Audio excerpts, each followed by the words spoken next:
this was a trick. And we know for sure that this was headed by an international organ trafficking cartel.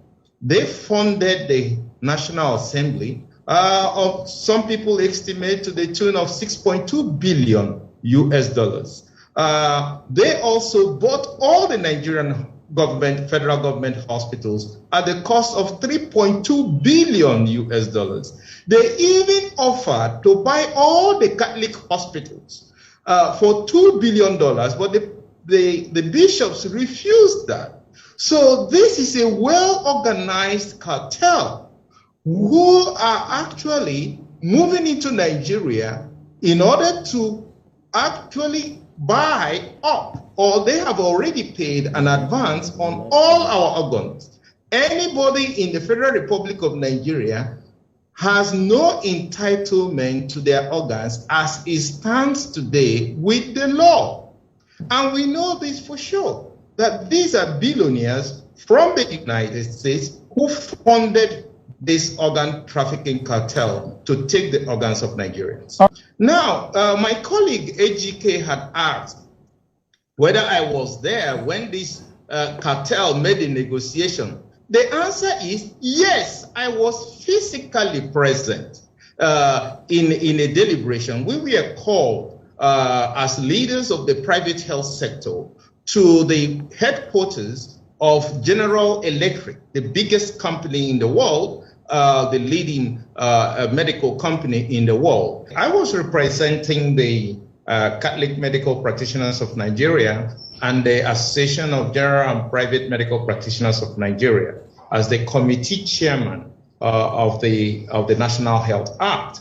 And presiding over this National Health Act public hearing was Senator Ike Ekweremadu, who was then the Deputy Senate President.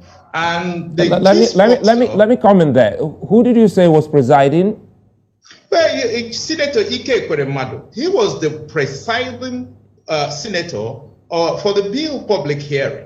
And the sponsor, the chief sponsor was Ifeanyi Okowa, governor, but then Senator Ifeanyi Okowa. And just sitting by his side was also Dr. Chris Ngige, so who was then a senator. So all of them were there, and I made this argument directly pointing out Section 48, that Section 48 makes an exemption that is impossible.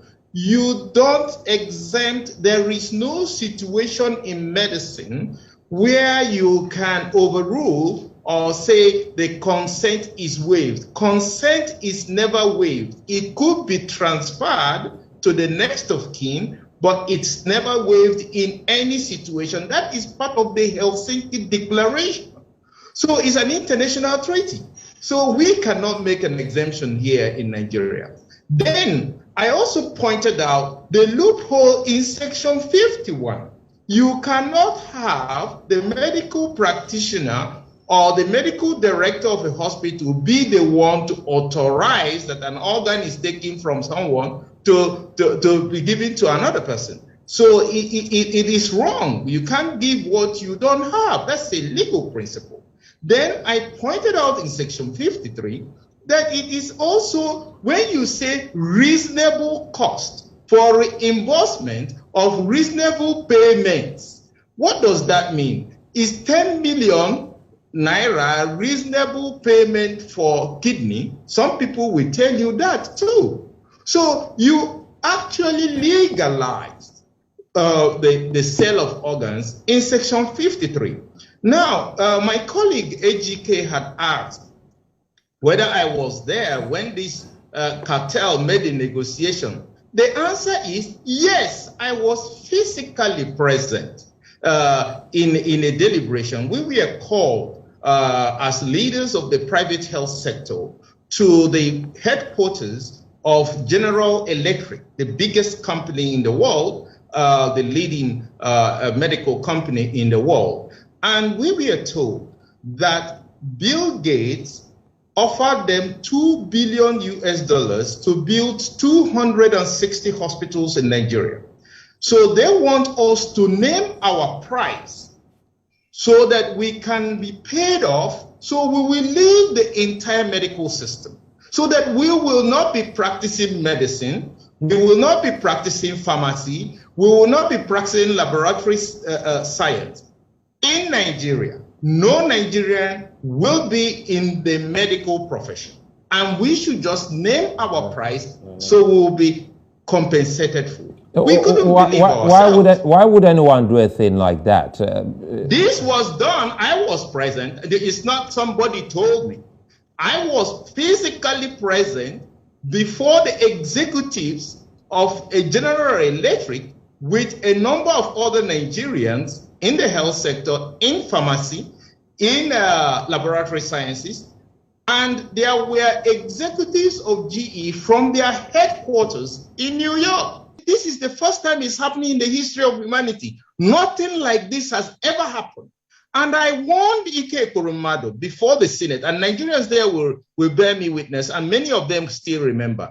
I told Ike Ekweremadu before the entire public hearing that he will be the first victim of this law he is standing for. Before everybody. Senator Kowa can also bear me witness because he was there. And I told him, it now seems like a prophecy come true. And this was exactly what happened. That the Senate of the Federal Republic of Nigeria sold the entire organs of the Nigerian people, even when they knew that this was the situation. And that is very, very, very bad on us as a whole nation.